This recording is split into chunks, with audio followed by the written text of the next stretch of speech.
So it looks like the top seven teams are all the undefeated teams, with the exception of number three being Baltimore.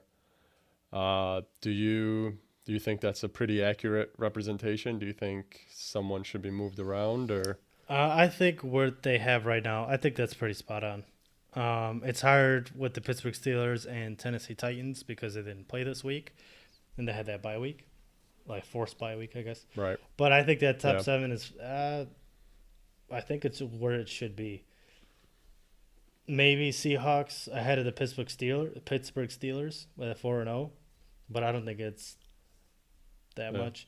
I mean, personally, I would actually move the Steelers up to maybe number three between Green Bay and Baltimore. I think they've performed a lot better than number six. They really haven't played anyone that tough. Their first 3 weeks were all bottom feeders of the NFL. They beat the Well, they played the Patriots. No, they didn't. They played the Texans, they played the Giants, and then they played the Broncos. Who? The Oh no, I'm talking about the Seahawks. Oh, Did I Seahawks. say the Yeah, you said Steelers? Steelers. Oh, my bad. Yeah, the Seahawks I think should be either number three or number four, or maybe even number two. Yeah, like I think if anyone's gonna move, it's gonna be the Seahawks. They beat they beat the Falcons, who are a bottom feeder. They beat the Patriots, who are a decent team. Then they beat the Dolphins, who are a bottom feeder, and then they beat the Cowboys, who are also a bottom feeder. So I could justify them being there at the number six. But also, if you look at Buffalo, they beat the Jets and Dolphins, who are bottom feeders, and then they beat the Rams, who are middle of the pack, and then the Raiders, who are middle of the pack. So in those middle of the pack teams they played, it could have went to a loss against the Rams, but I mean, I could see this top seven kind of makes sense to me. All right. Well, to round that off is the Buccaneers, Rams, and Patriots.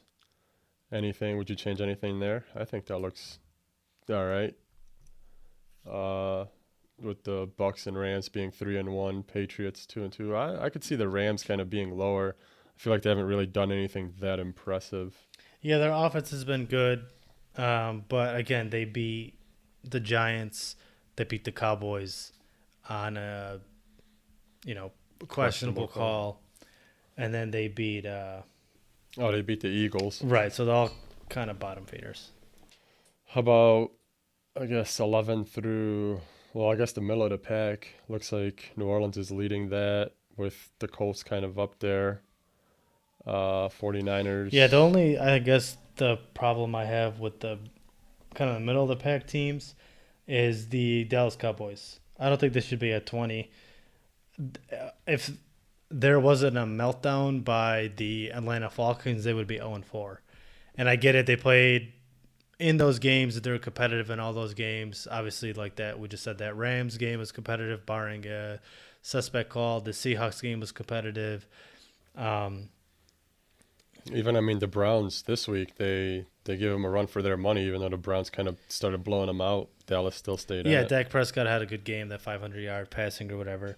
But they're literally one onside kick recovery from being 0-4 to a bottom feeder team. So I don't see them being at 20 and the Raiders at 21. I think Raiders should be above them.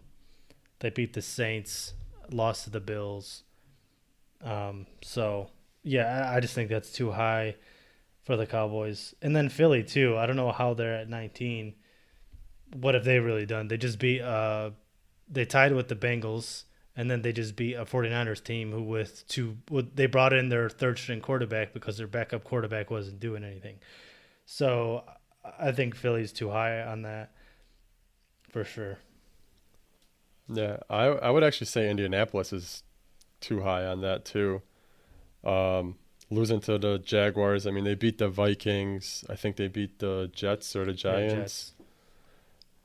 And then I forget who they just beat The last week. Chicago Bears. Yeah, so I wouldn't really say any of their wins are too impressive. Yeah. So putting them at number 12 is pretty high. But as far as the rest goes, yeah, like you mentioned, Philly and Dallas are kind of high. And I think the Raiders. Honestly, I would say the LA Chargers should be higher than 18. They gave the Chiefs and the Buccaneers a run for their money, who I think are, you know, legit contenders in the NFL, and all with a rookie quarterback. I mean, I think that's actually really impressive. So I would probably put them a lot higher. I'd switch them with like hell. I'd probably put them above New Orleans. Now that I look at this, I wouldn't put him up there, but I would put him. I'd put him above Carolina Panthers for sure, and then definitely above the Vikings.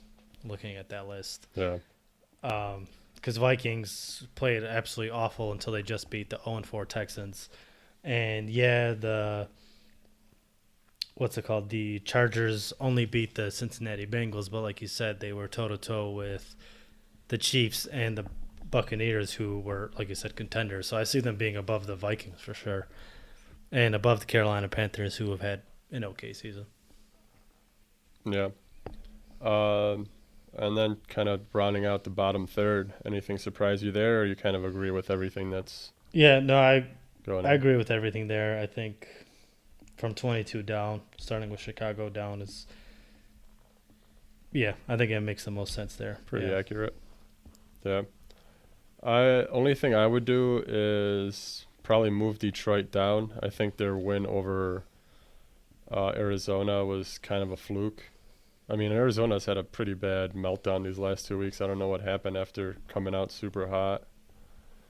And I would actually give the Washington football team a little bit more credit than putting them below Atlanta and Houston. And I mean, even putting them below Detroit.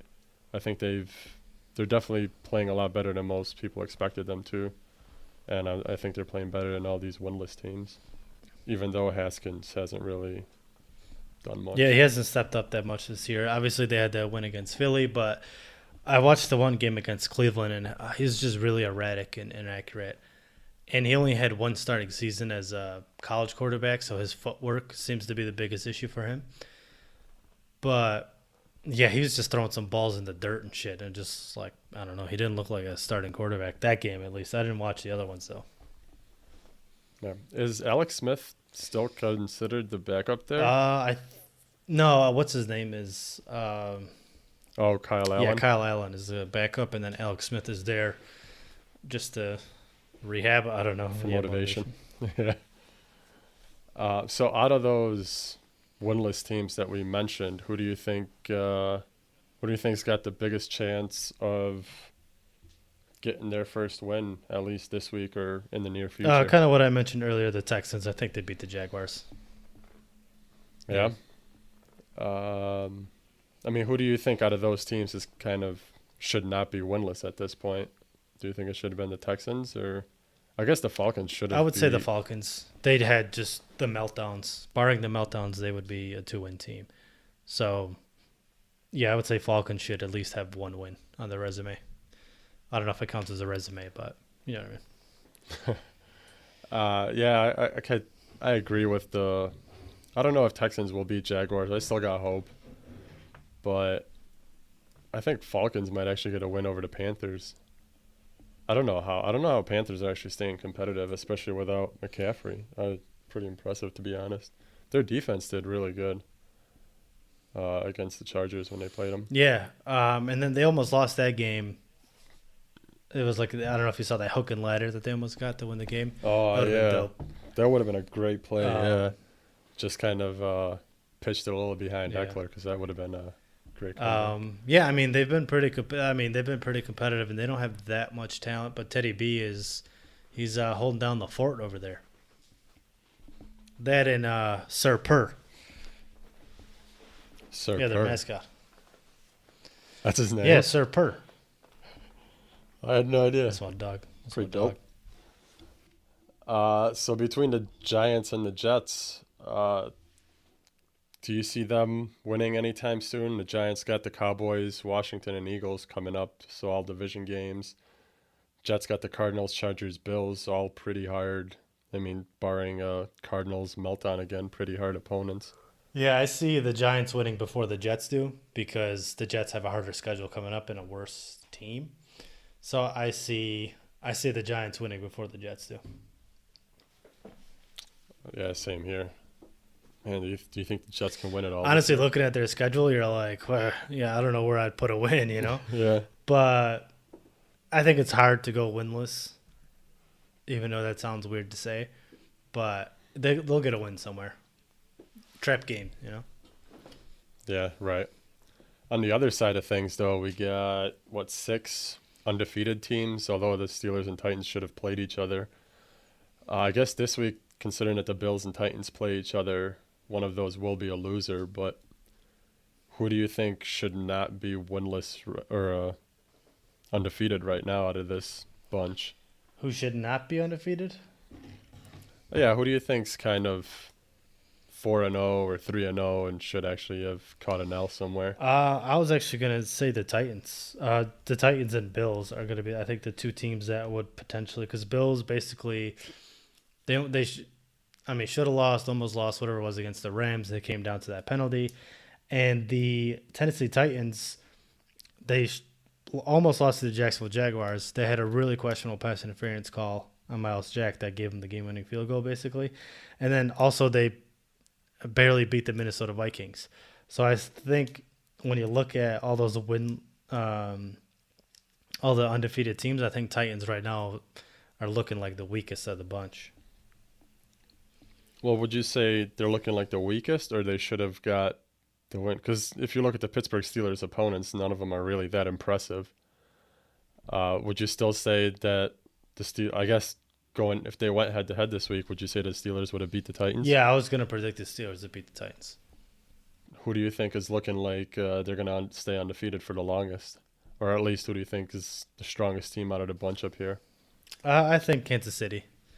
Their offense is starting to slow up a little bit, it seems, these last couple of weeks. But I think with Mahomes and all the offensive weapons they got, barring an injury, to me they seem like the strongest team.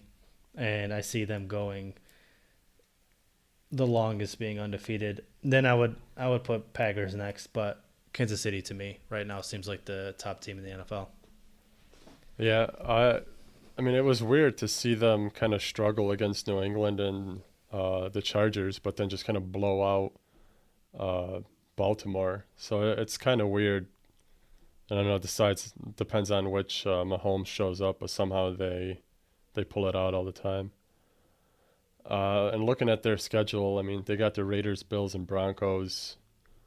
So it's even hard to say that the Bills will give them trouble because the Bills' defense has been struggling this year. So I can see a shootout in Buffalo there.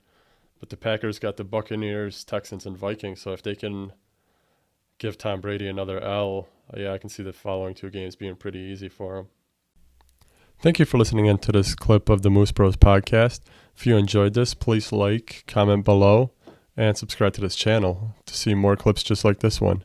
If you want to listen to the whole podcast, you can find us at Spotify or Apple Podcasts under Moose Bros Sports.